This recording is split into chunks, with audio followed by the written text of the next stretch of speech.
Hello, everyone. Thank you for joining us today. My name is Shini Reichman. I'm Israel Policy Forum's Director of Strategic Initiatives and the Director of IPF ATID.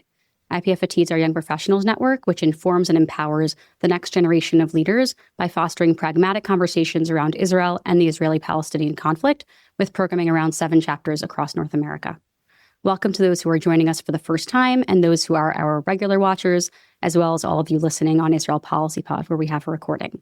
And of course, a special thank you to our supporters who make it possible for us to produce free expert analysis and conversations for our communities. For the next hour, I'll ask a few questions of our 2 guests, and we'll also welcome audience questions, which you can put into the chat function, and I'm going to incorporate as many as I can throughout this discussion. This emergency webinar was put together in the last 24 hours or so amid the humanitarian catastrophe in the Gaza Strip. I'll share IPF's statement on the crisis in the chat shortly, in which we advocate for U.S. leadership that facilitates coordination between the UN, Israel, and other aid agencies. We also note that the humanitarian needs of the Gaza Strip cannot be fully addressed without an end to the war.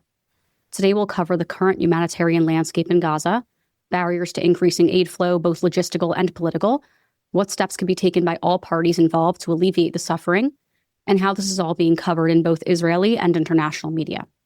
I'm grateful to be joined today by 2 experts on these topics.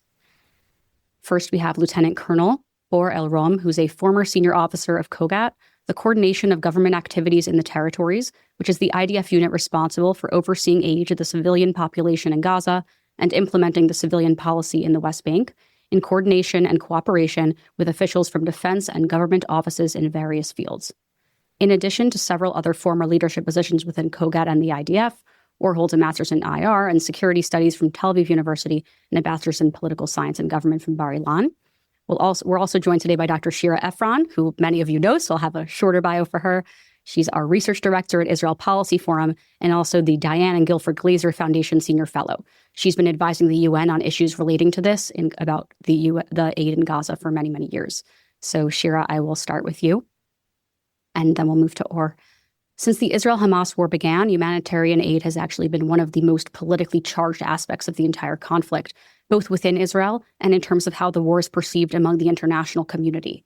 In the past week, we've seen growing alarm about the scale of the crisis in Gaza, including from very mainstream Israeli voices who have largely refrained from speaking up on the topic until now, most notably Amit Segal from Channel 12. What has changed the past few weeks or week or so that's led to this outcry? Set the stage for us a little bit.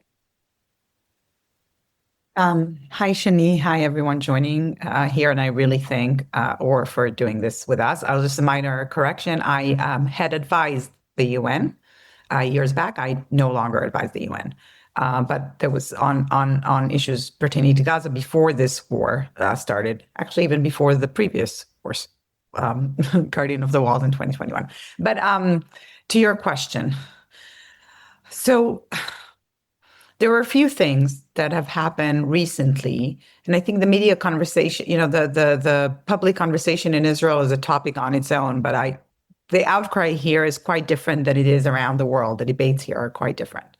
But there were a few things that have happened, and I think we have to go back to understand that these things, while Or may correct me, first of all, there was a sense inside the Israeli defense establishment, and I know there are talks on denying the fact that there's hunger and humanitarian crisis across the board, but looking at where Gaza is based on objective assessment and the problems associated with the aid mechanisms that exist now, the Gaza Humanitarian Foundation, GHF, it's clearly there've been objective challenges getting aid in addition to even more pictures coming out of Gaza that were harder to ignore, and more reports of death from hunger. There were a lot of reports previously on food insecurity, there were a lot of threats on famine that, in the Israeli mindset at least, did not fulfill. But there were all these images that were hard to ignore. But in addition to that, I think that what was really happening is the pressure from outside. So it didn't start from American pressure. There was, I think it was about 3 weeks ago or 4 weeks ago, pressure started coming from the Europeans, The EU, the European Union, is Israel's number one trading partner. It's also the oxygen to, Israel's research and industry institutions, right? Everything academic is basically funded by, or most of it is funded by the Europeans. The aviation agreement. I mean, Israel's so dependent on Europe. And what happened in Europe is that the EU decided to reassess the association agreement between Israel and the EU, which is the framework agreement for Israel's relationship with the EU. Now, there are countries within the EU that are very pro-Israel, so you can get to the biggest, sort of the doomsday scenario of disconnecting. They started questioning their relationship, and the relationship is tied to what we would call the shared values, a mutual respect for human rights. And the Europeans, and I think it was the Netherlands that got this call to revisit the assessment, basically said that they don't think that Israel respects for human rights. And this was mostly about Israel's policy in Gaza. So already a few weeks ago, and I think this was lost on the media, Israel decided to let some fuel tankers go into Gaza and a few other measurements. By the way, also the Palestinian Authority, but in Ramallah, to stave off this pressure. But then Gideon Saar, the Minister of Foreign Affairs, was last week in Europe. And he heard messages from Israel's friends, Germany included, right? That basically faced him with the reality of how Israel is positioned around the world. In addition to that, we started hearing more from the U.S., right? And I was last week in Washington. Many of you are in Washington. This is a bipartisan issue. Whether one side blames Israel more and others blame Hamas, and yet there's no question this is in large part Hamas's fault, but no one wants to see those images from Gaza. So the pressure started coming from the United States, and we've seen, President Trump talking about it just now again and doubling up on his dissatisfaction with the pictures. So this all came to a reality where Israel was sort of forced to decide what it was doing. And the timing was not coincidental. As we were in 2.5 weeks of negotiating a temporary ceasefire, there's always like, okay, we can wait with this decision because there's going to be a ceasefire any moment. And then anyway, there's going to be a humanitarian surge. But when the negotiations in Doha stopped, and didn't look very promising, Israel had to do something. In very classic Israeli policy on Gaza, it was very erratic on a Saturday morning, right? From a complete yes to no to yes and no. And all of a sudden, Israeli Air Force is parachuting, doing airdrops of UN aid, like really schizophrenic, if you will, okay, in terms of where the policy is. And I'm sure Or can elaborate on this, but there are a few things. Now, I was just on the Israeli media, I think because of the hostages, because no one in Israel trusts the UN, because we do have to say that, right, there were so many warnings that Gaza is on the verge of famine several times in those wars. Israelis question, and because unlike the rest of the world, they have not been seeing those images from Gaza until now. They keep, I can't tell you, and probably Or can answer this, I can't tell you how many questions I get a day from very serious people. Is there real hunger? It's not a Hamas campaign. This hungry kid is actually, the skinny kid is actually from Yemen. So this is still a debate of like, why are we doing this? Why do we have to give them food? What are we doing? It's not exactly the outcry that you are not in our name kind of campaign. Still, it is with certain different parts of the population, but I don't think it's the Israeli mainstream at the moment. Thanks for that, Shira. Let's move to you, or if you can add anything around that. I mean, Israelis are very good at dismissing international criticism historically. And so I know that there's been ramping up criticism even from Israel's allies, but again, there is a tendency to say it's propaganda. They are listening to all of these false reports from the UN and other aid agencies. So what are you seeing? So like Shira said, first, thanks for having me. But as Shira said, the UN in different shapes and forms being crying wolf from, let's say, December 23, you can see reports from the UN on starvation and malnutrition and how Gaza is on the brink of the serious humanitarian crisis in the world. And ever since, we keep on hearing another IPC report, and nothing happens. So that's part of why Israel is saying, okay, the UN are just following through what Hamas is saying. And partially it is, because when you look on the UN data that they're sharing, they're actually relying on the Ministry of Health of Hamas, because they don't have any alternative data. And while Israel fails to present alternative data, those are the only numbers people are talking about. So when the Ministry of Health are saying 60,000 killed in Gaza, no one have a different number to share rather than say, these are Hamas numbers. So this is part of the Israeli position of saying that the UN choose Hamas side on the narrative, and therefore we are treating the narrative as it is Hamas narrative. And like Shira said, the discussion was whether or not the images are real, whether or not the picture came from Yemen, and not necessarily addressing the core issue on whether or not enough food is entering Gaza, whether or not enough food is being distributed. And part of the reasons why the Israeli system takes it more seriously in the recent weeks is because there is a problem. The GHF mechanism, while some people in Israel thought that this will be the game changer of the war, doesn't scale up. I mean, I can argue on the numbers that they are presenting, but even if they did provide 100 million meals, like they say, they don't have the number of how many beneficiaries, like how many people that actually addressed. And there are 2 million people in Gaza. So that's definitely not enough. And when the UN are unable, and the rest of the international organization are unable to send food into Gaza, and I think all of us saw the images of people hovering the trucks, the trucks can't even move.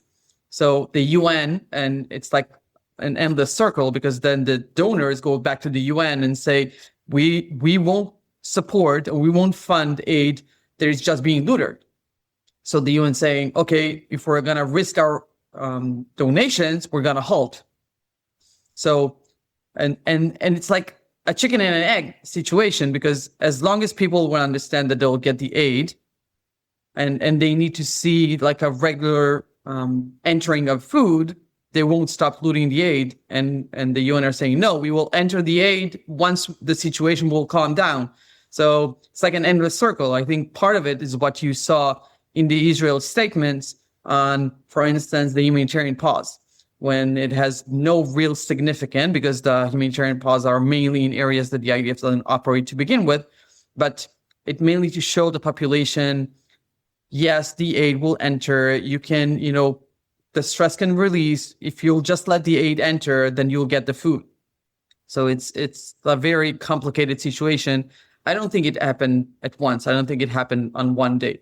Like Shira said, it's been an ongoing situation, but until recent weeks, when this became between Israel and the EU and now with the US, it was more of Israel and the UN in an endless blame game on who's right and who's to blame on why the humanitarian response isn't functioning as it should. Yeah. I want to pull on this mistrust thread, because there's quite a lot of finger pointing here from the Israelis and from the UN and aid agencies and everybody else involved. Rightfully so, perhaps. Israeli officials have repeatedly argued that the primary cause of the aid crisis is the UN's failure to distribute the aid already in the Strip, and of course Hamas hijacking of aid. They also point to the many UN trucks that sit on the inside of the Gaza border and don't get distributed, etc. Then we had the New York Times publishing a piece last week claiming that there's no proof that Hamas was actually looting from the UN. So I'd love for you to address that claim specifically, but I also want to know what both of these entities, Israel and the UN and other aid agencies, can do, and we'll get to the GHF later, to be bettering the situation on the ground. Sure, you want to start? Or should I will? Okay, so I think, to be honest, there is enough fault for everyone to go around. So it's not one thing. It's not one magic solution that someone can say, here's the missing piece and that's it. I think, all parties in this have something to blame, or they could have done better. I do want to say and point out that this war has been going on for 2 years. It's a very intense fighting, and the systems are exhausted. So a lot of things that were tried before, and maybe they are still relevant, the the people are saying, we already tried that. So there is like a fatigue in the people, in the system. It's a very intense situation. So I think that's part of it. There is a lack of trust between the sides. Israel and the UN has like a very long experience, a bad experience between the sides, and there's a lack of trust. Putting, in addition to that, the UNRWA campaign that made all the UN agencies kind of fall in line of saying we stand behind UNRWA, while, to be honest, they're not really that supportive of UNRWA. But the fact that UNRWA kind of, fell apart in the humanitarian structure that they had, kind of made the rest of the agencies stepping in. They weren't prepared for that. And no humanitarian system can hold 2 million people for 2 years, 100% of the population, 100% of the time.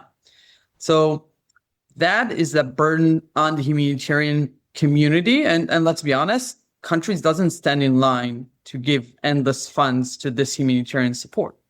So there is a lot of criticism on the UN, and I'm sharing it. I don't agree with the saying that the UN doesn't want to provide humanitarian aid, or that they're using this in order to pressure Israel. I don't share that assessment with some Israeli officials. There are issues like the deconfliction mechanisms that are challenging throughout, this war. We've been hearing about it constantly. It is a challenge, the breakdown of the law and order inside of Gaza. That is part of the Israel, it's part of the goals of the war, to dismantle Hamas governing capabilities, that equivalents to the breakdown of law and order.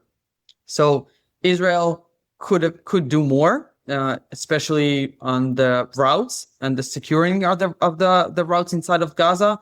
There are some bureaucratic mechanisms that can be lifted in this, but basically the fundamental part is that there is no trust between the sides. So that makes it very hard to come up with new solutions.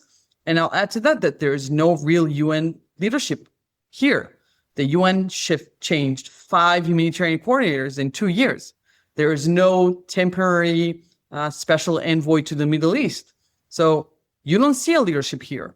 The people on the ground are left, and they're very motivated, but they're exhausted, but they don't have the backup of their leaders. You don't see high-level UN officials arriving to the area.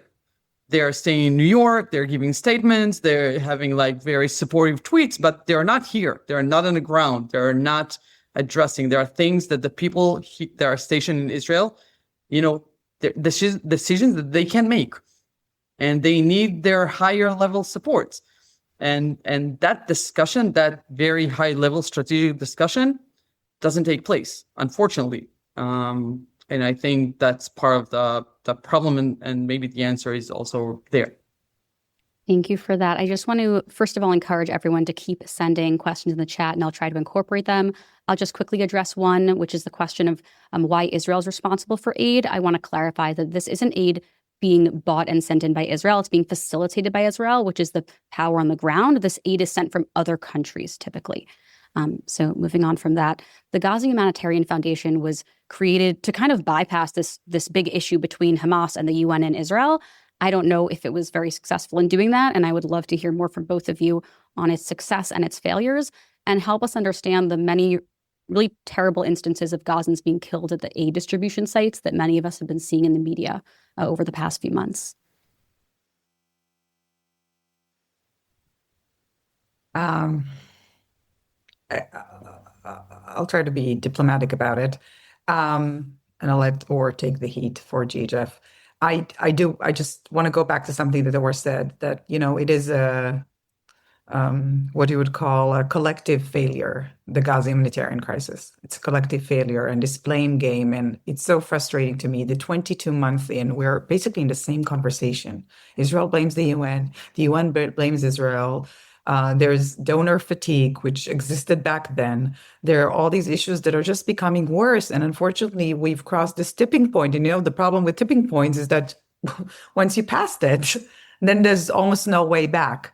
But we've been in the same conversation. Gaza is a man-made crisis, right? There are lots, there could be many technical solutions that starts with the political will of everyone. And it's the functional relationship with the UN, which you don't have, which come from the Secretary General, that, by the way, there are issues with the Secretary General in the UN that have nothing to do with Israel. There are complaints about him, and now there are issues there. There's the Israeli, what I would think is a very immature approach, that anyone that says something bad about Israel is not welcome in the room for a conversation. It's very hard to find someone who doesn't say something bad about Israel at the moment, with lack of NGOs and structures. But at the but this all is a governance issue. Is the fact of law and order and breaking down the systems. What happened in Gaza is not, an earthquake or an emergency. You went in and you broke down the government. And this government was Hamas, whether we like it or not, it was a Hamas de facto government system that Israel helped create this monster, right? In policies with its creation initially, we're talking about decades ago. And then with this policy of facilitating, encouraging, helping, guiding everyone that Hamas is the least bad alternative and that it should remain in governance, right? Deterred and weakened, whatever those things are. And you went in, and UNRWA was not just a humanitarian organization, it was intergovernmental in the system. And when you break it, you have no system. So, we can talk about trucks and meals, and I'll connect this to Jeff in a second. But the idea that humanitarian, their practices, and I'm not claiming to be a humanitarian, or we can talk about the technical stuff, but there's a reason why the humanitarian community invests in actual systems to stave off hunger. You can't count trucks and meals and calories for 22 months. And also humanitarian, and this is, it's so much more than just hunger. I know the pictures of those gone people, it's really, heartbreaking to see. And that's why all the focus is, but there's 90% of the population, or close to 90%, is displaced, and wash and sanitation and disease. And there's a whole breakdown of anything, and not to mention dignity. Gaza Humanitarian Foundation, I'll just get into this. There were a lot of reports in US press, Washington Post, New York Times. I encourage others, if you want to read sort of the gossip behind it and the people that are involved. I'm not going to talk anything about the proper governance of this structure. But the idea was, with Israel saying something is not working here. The UN is too principled. They're holier than the Pope. They cannot stand the thought of delivering aid under IDF security. They don't have their own security. They are used to work with Hamas. We don't allow that. So there was really a conundrum. And this idea of saying, maybe we can work with private companies. I think they haven't read the memo of the privatization of aid didn't work so well in Iraq and other places. There are a lot of people from Iraq that did this stuff in Iraq that are involved, and this idea of some people were looking at this sort of disruption. Let's disrupt the system. And with something that is going against humanitarian principles, which is part of the problem. Humanitarian principles say you bring the aid to the people. What happened with GHF, and there's GHF and SRS, and in the interest of time, we can't go into all these details. But the idea is we create distribution centers, and people are going to walk to us. And they're going to walk to us, and they're going to take the boxes of food, which we might cut a better deal on, which they don't, because the UN gets better prices. And in this box of food, there are going to be some things that we're going to tell a story that it feeds 75 people every crate. And they're going to walk back with those things and cook whatever, the flour and everything, wherever in their tent. And this doesn't work. GHF can be a very partial solution to assisting people obtain dry food. For this, you need community kitchens or home kitchens, which do not exist. You need so many other things. You need perishables. You need vegetables. You need vitamins. You need all these things, so you don't have. But the main thing is what you're asking about. It's I don't want to talk about who shot, and there's clearly way too many arms around GHF. But what happens is that, as we predicted before, and Orna, there are a lot of people that thought there's going to be, when people walk to a place that is far, and they walk for a long time in extreme heat, and they're very weak, and they get there, and it's open or not open, and there's limited aid being delivered. Of course, there's going to be a stampede. Of course, they're gonna jump on the aid. Of course, it's like Hunger Games, right? The strongest, the fittest, and the bravest jump. There are warning shots. Warning shots are actually really dangerous because, you know, things happen. These are a lot of them are warning shots. By the way, in Iraq, I know the military was forbidden from using warning shots because it could lead to casualties. Hamas doesn't like it. And so you'll have people jumping on the aid. It's not even like proper distribution. There's no registration. We know that the same people, or it's thought that the same people might come every day, collect aid and resell it in the market. It's not equitable. And so it's a complete failure. Now, I'm not saying that in addition to other things, it cannot be a supplemental thing, but this idea that Israel, or refer to this, some Israelis thought this would be the best invention since sliced bread, and it proves that it doesn't work, in addition to all these deaths around it that can be attributed to various elements. I'm sure Or has more things to say about GHF. Talk about GHF as for the origin of their existence, but I will say that when a humanitarian response is planned, the focus point is the most vulnerable population. So it's the pregnant women, the nursing women, the children under the age of 5, the elderly, the disabled. This concept in no shape or form will address their needs. So there is no way that a pregnant woman can walk 5 miles. Let's say that she'll actually manage to get this box that weighs 22 kilos. And once she leaves, someone will take it from her. So, and these are things we keep on hearing from people in Gaza. So if someone actually managed to get to a distribution site, which they usually open or operate for an hour max, because people just, rush in, grab whatever they can and run back out, there's nothing left for those most vulnerable. And that's the key element that the UN are saying against this concept that you're sending people to an active fighting zone in an area controlled by, I'll say, the counter army fighting, and people are supposed to take the food. It's dry food. They're going back. They're being looted on the way. So they can only take whatever they can. Just imagine carrying, I remember in the beginning, one of the images, pictures they published was an handicapped person standing with a box. And I tried to think, okay, how he's going to carry that? I mean, he can barely stand. He has a box.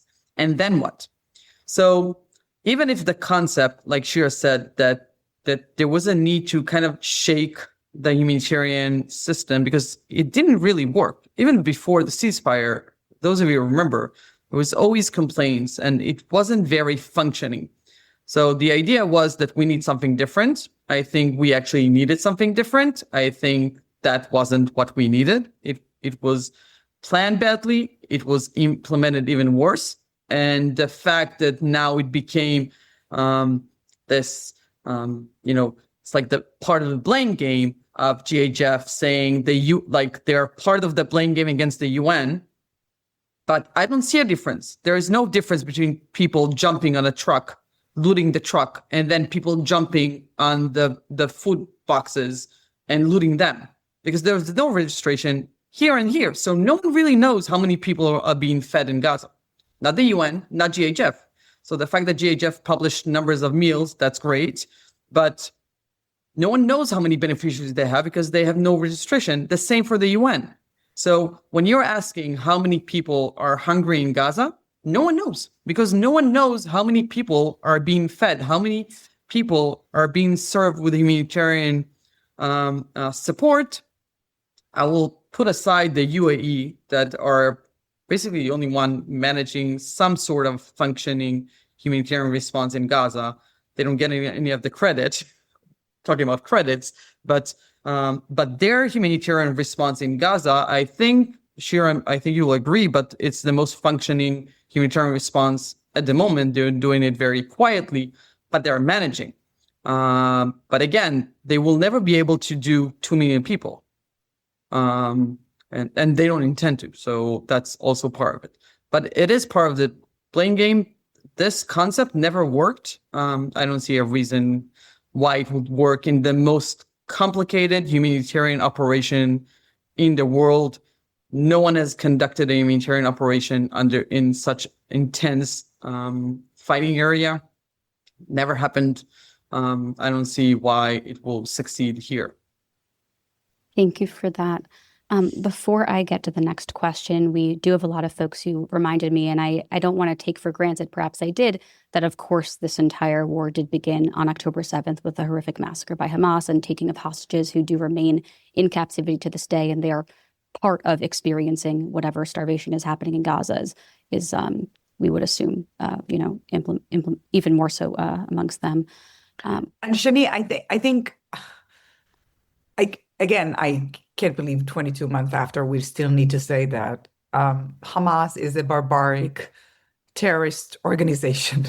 What they did on October 7, what they did before, the fact that Gaza was what it was, and the fact that the conditions in Gaza were pretty awful also before October 7 for the people there are a result of the fact there was a terrorist organization controlling and sacrificing. They hurt Israelis, but they're also holding their own people victim to their cruelty and criminality. So that goes without saying. And of course, we understand that if the population in Gaza suffers from hunger, our hostages are in an extremely, extremely, extremely far worse condition. So, I mean, there's no, I'm sorry, I think from the conversation here in Israel that, of course, I don't feel like we have to remind this, but this is definitely acknowledged.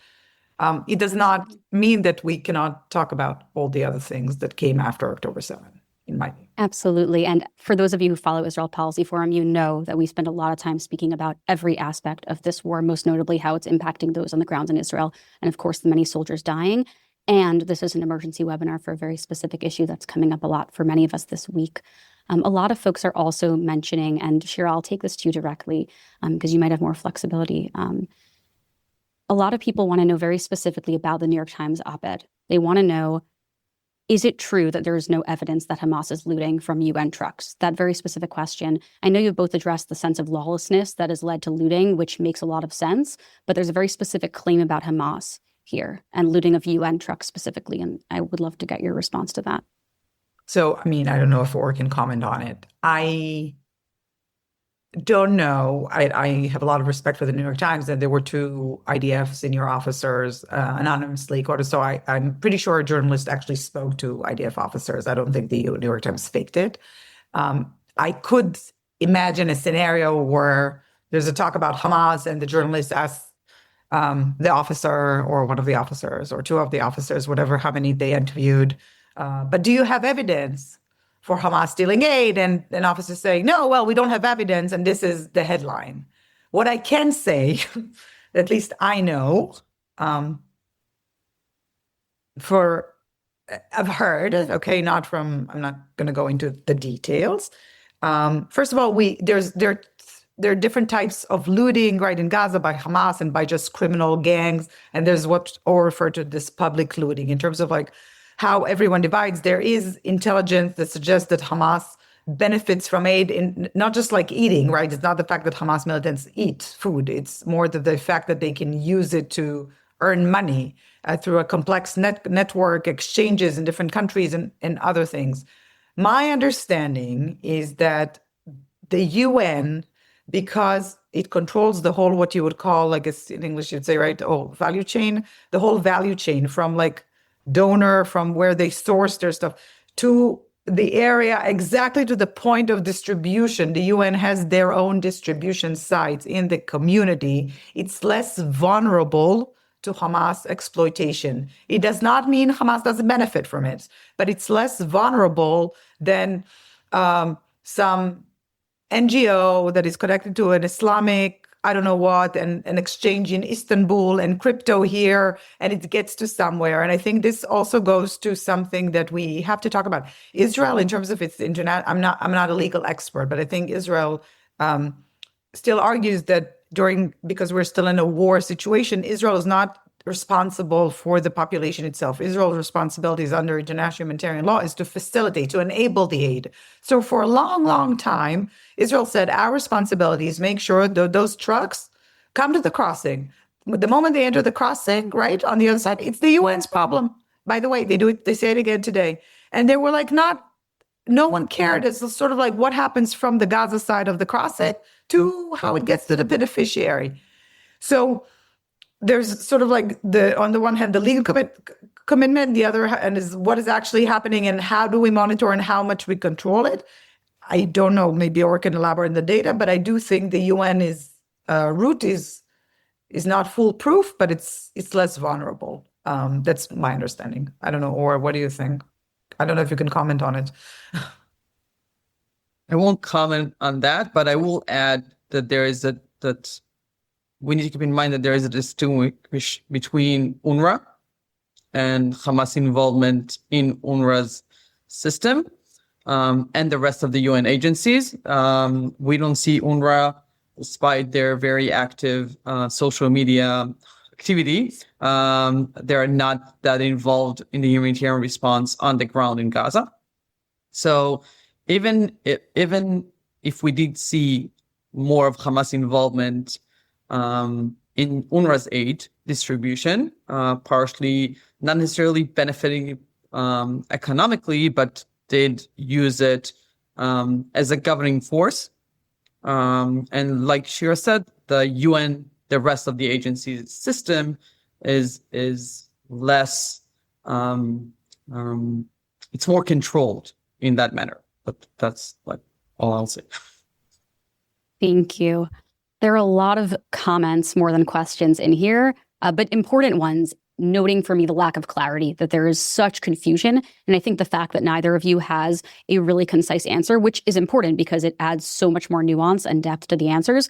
It's necessary because there aren't really short answers or sound bites to any of these questions, which is, I think, important to say that there's a lot of complexity here amidst all of the tragedy. I want to move towards the question of pressure on Hamas in the context of hostage negotiations. The escalation of the humanitarian crisis in Gaza sort of coincided with this apparent breakdown in the more recent hostage negotiations. How are they related? Because on the one hand, you can imagine there is some kind of strategy of trying to starve Hamas, limit aid as a way of pressuring Hamas. But on the other hand, it doesn't seem that Hamas is really impacted at all by what happens or the level of suffering to Gazans on the ground. So there's a question of to what extent this strategy is meaningful. Can you kind of connect those two issues for us? I think one of the questions today is who is Hamas? So if in the beginning of the war, there was a clear structure of Hamas, there was a leadership in Gaza, there was a leadership abroad, there was a very clear connection between the two. This very intense fighting, rightly so, and kind of dismantle the majority of the leaders in Gaza are killed.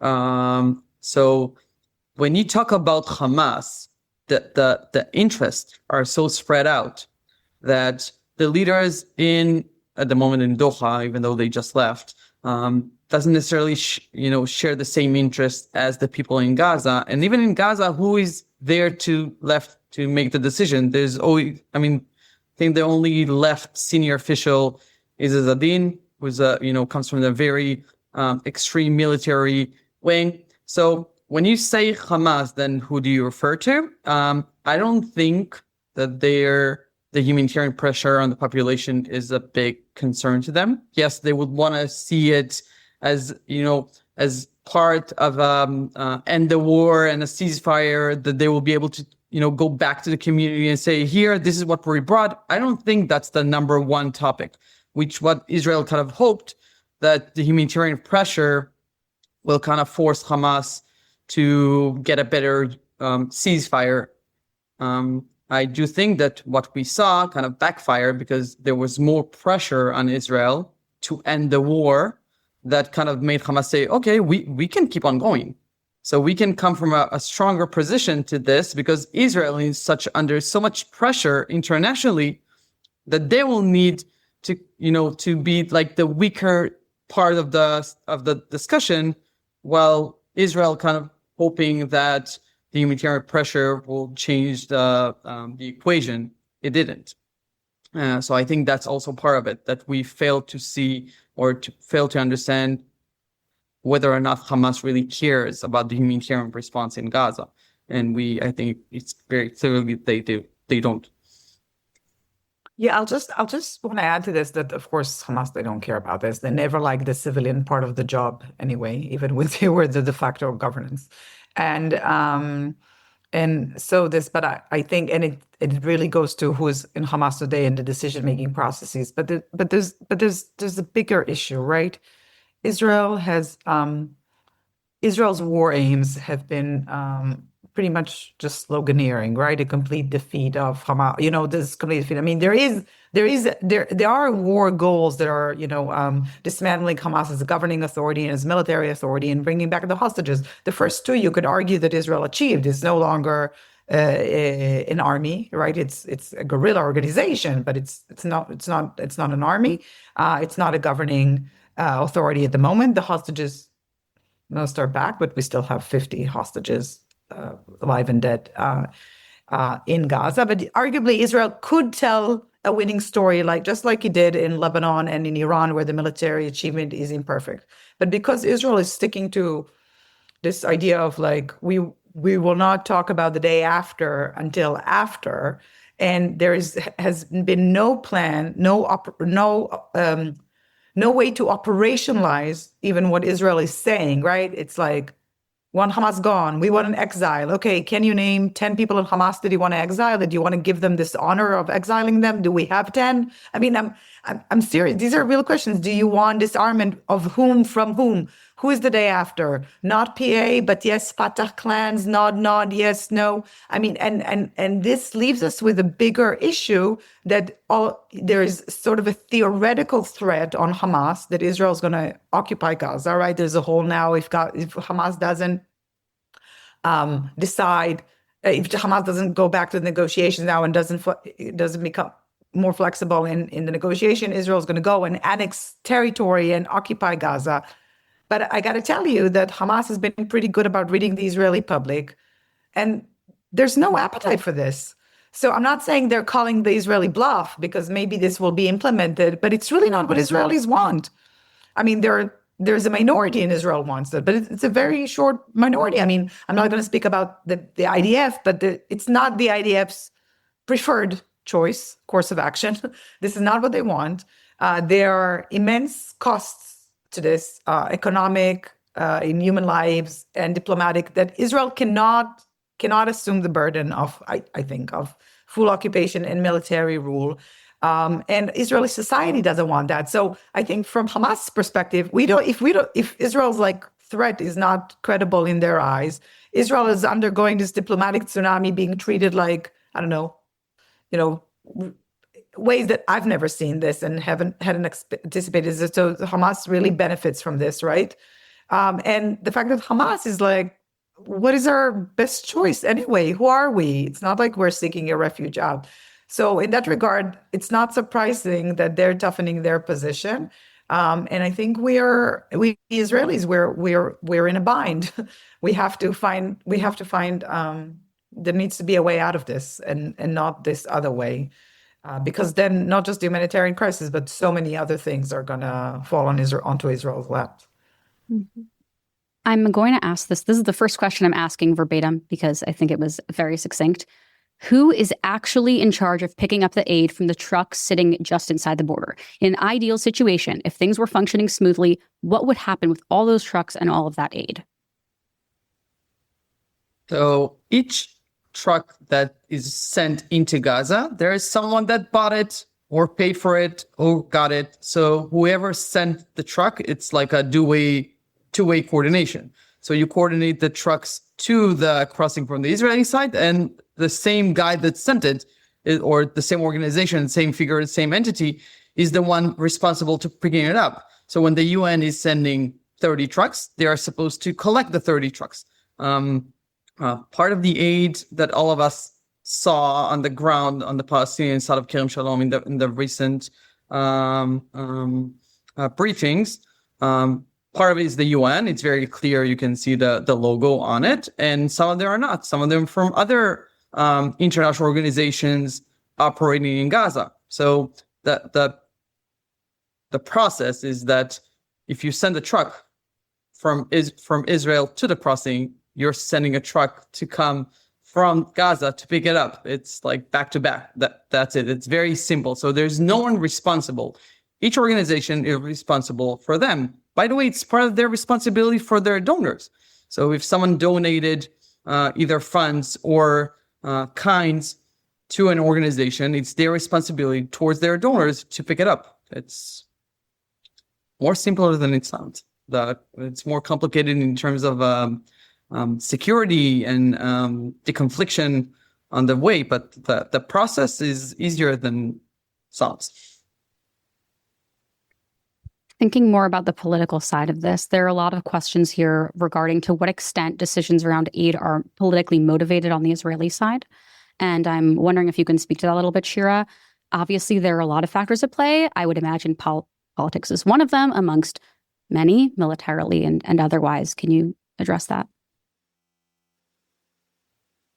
I mean, I think first and foremost, it's an ideological political question. You have to understand, after October 7, Israelis have no empathy to what's happening in Gaza, and especially when the hostages, when there's still hostages there, and the way they were treated according to reports.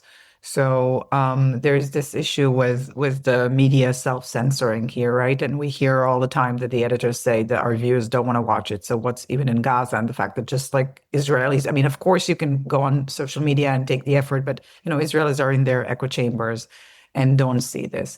There is a whole discussion, and there's really a tension between the fact that it's politically, it's a very unpopular issue inside Israel, and it goes in a reverse correlation to what the world thinks, the diplomatic community. I can tell you that I went back just past week looking at decisions that had to do with humanitarian assistance when after October 7th. So, the beginning I think it was late October when aid started going in through Rafah, but when aid started going through Israel, which I think was around, or probably remembers the history, but around December 2023, or after the first ceasefire hostage agreement. And there were movement. It's like the Tzav Teisha, this 9 warrant movement of Israeli civilians that were blocking aid convoys going to Gaza using violence around Jerusalem. I mean, it was that contentious. The idea was like, why would we provide aid to Gaza after what they did to us, and as long as we still have hostages to there? It's also, there's the fact that the Israelis don't know that it's not really Israeli aid. I mean, we can talk about how much Israel is now paying for some of these things, and there seems to be that Israel is paying for some of it, but back then this was not the question. It was just about enabling and not understanding Israel's commitments. And we say now about Smotrich and Ben-Gvir, obviously the most hawkish members of Netanyahu's government, but it's not just them. I mean, you hear across the board in Israel, at the beginning it was Yoav Gallant, and then it was even Or's former commander, General Rassan Alian from COGAT, saying that there's not going to be a water in Gaza and no food is going to go. And the fact that a lot of people say, wait, are we enabling now humanitarian crisis without getting anything in return, right? Because this humanitarian component and a surge in humanitarian aid usually comes or had come previously in connection with ceasefire agreements. So why are we giving this? So this is so political, and the considerations are so political. And the fact that Netanyahu himself, who did like so many 180s on this, right? In response to, I can give you an example. There was a tweet by Naftali Bennett of some armed guy on a truck a few weeks ago, and then Israel decided to shut down the little aid that went into the north of Gaza back then. But now again, the fact that Netanyahu makes this dramatic decision on a Saturday, Shabbat, only to keep away coalition members who are not going to attend, because this just tells you how contentious it is. So extremely political, which is really complicated, which is really a problem because it's a serious issue, and the politics have to be just one consideration. It can't be all of it. Or do you have anything to add on that? I'll just add that for like a year and a half, Israel said that the humanitarian policy or whatever humanitarian assistance goes into Gaza is because of the U.S. administration pressure and demands. So part of it is now a lot of people in Israel, both from the public and also in politics, are saying, okay, it's a different administration. Israel has the support of this current administration to do, whatever you want in Gaza. So why are we resuming the aid after the ceasefire broke? So it was like in the transition period that the ceasefire occurred when the administration changed. And therefore, after the ceasefire, there was no humanitarian aid. So there was an anticipation in Israel to say, okay, this is the golden card. Like, this is what we can play with. And why are we using the humanitarian card for nothing? So that's also something. And I heard Smotrich today saying that there's a bigger reason for him to accept what is happening now with the humanitarian, because something big is happening. So everyone's trying to frame why the shift in the humanitarian policy happened on Saturday. I think this is probably going to be our last question. I'll ask Or to take it first, which is, in an ideal scenario, what do we do going forward? What does aid distribution look like? How do we alleviate the crisis? You can speak about any actors involved, the UN, GHF, Israel. There's a lot Hamas can do, so maybe you can leave them out or include. And then Shira, I'll ask you to answer this afterwards, and then tie it to a broader vision for Gaza and the Israeli-Palestinian conflict. Or I really think that this requires a joint coordination and a different approach by all parties. So keep on doing what we've been doing for the last 22 months isn't going anywhere. We're still using the same cards. We're still playing the same methods and mechanisms that we tried, and it failed. I think that the UN needs to implement the full scope of the humanitarian clusters with real professional leaders that have the power to make decisions that doesn't necessarily fall under the UN principles and guidelines. I think the UN needs to acknowledge the fact that Hamas is diverting aid, if not necessarily the UN aid, but aid in general. There's a UN security resolution on this, and the fact that the UN keeps on, fighting Israel and whether or not Hamas is diverting aid isn't helping. And I think Israel's insistence of using the same route isn't working. The deconfliction mechanism failed completely. There is no trust. I think we need a responsible grown-up in the room, and there is no one at the moment to get the sides together and say, okay, you need to sit down, and this is how it needs to work. I think that the Americans are the only one that can, impose such a thing on Israel. And to be honest, at the moment, there's no one in the U.S. administration that deals with humanitarian, especially now that there's no longer USAID, but there's no one that actually deals with humanitarian. And therefore, I'm taking into account that this GHF thing is like a given, mainly for political reasons in Israel. But I think there is a way, because the logistics of Gaza failed. I think that this is a strong side or a strong solution that GHF can provide. So I think if they'll look at it wider, and we'll have new people and people that can actually make a decision and not necessarily, like Shira said, the decisions always come like at the last moment. Like Saturday morning, we're saying we're gonna, change the humanitarian concept. Saturday evening, it's implemented. There is even not enough time for the soldier in the end to get the orders, but you already see the trucks moving. So I think we need to like pause for a minute, sit, come up with a plan. I think that there is, like I said, I think the UAE can play a significant role in this. Definitely the Egyptians, definitely the Jordanians. I think the Abraham Accords can play a significant role in this. I think we're missing, partially because we're so obsessed with the blame game on who's to fault. And in the end, the people of Gaza are suffering. Yeah, I'll just add to what Or says. We can talk about specific, technical issues, right? Alleviate, some customs pressures and opening more routes and this and vouchers, cash for works and other systems that could but it's just not disconnected from the big problem of what Israel's planning to do with Gaza.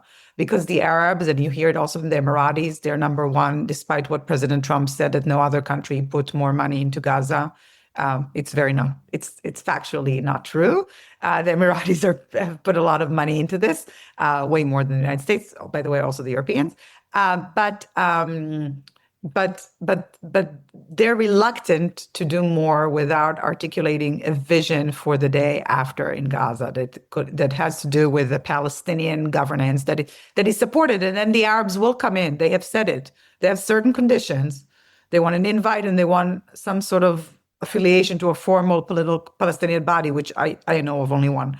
But this is where it is, and until Israel or if Israel doesn't want that, it needs to offer something else. And because Israel, and this is sort of the bigger picture, I think there are Israelis here across the board who are clinging on to what they say is President Trump's vision for the voluntary migration of the Palestinians from Gaza. And they say, this would be eventually they will move, right? And then you can do other things. And I just saw that President Trump said today that he said it's a concept. Some people fell in love with the idea. Some people haven't. It's fresh from an hour ago. Maybe some doesn't want to leave. Some of them are leaving. Some wants to leave if they had an alternative. At the moment, they don't have one. So I think a clear message from the U.S. that this is really doesn't look like a quite feasible plan would also put Israel's. You throw the ball and we have to plan. The humanitarian is a strategic issue. There are technical solutions. They're not easy where we are, don't get me wrong. But first and foremost, it'd have to be part of a much bigger strategic position of where this is going. Thank you both so much. I know you came directly from your safe rooms to join us on this call today. And we are, of course, all hoping for the return of the hostages, the alleviation of the humanitarian crisis, and an end to the war and all that comes with it for both Israelis and Palestinians. The recording of this webinar will be posted on the briefings page of the Israel Policy Forum website. I, of course, also encourage you to subscribe to the podcast, Israel Policy Pod, sign up to receive the weekly Koplau column in your email inbox, and visit the Israel Policy Forum website for more insight and analysis from our team of experts. That does include reports on a range of topics that were discussed today. Once again, a big thank you to Israel Policy Forum supporters who are with us on the call today. Again, I invite the rest of you to join the Israel Policy Forum family of donors by visiting israelpolicyforum.org/support. You can also find Israel Policy Forum on Instagram. Please stay tuned for an announcement regarding the next Israel Policy Forum video briefing. Until then, thank you again for tuning in, and we'll see you soon.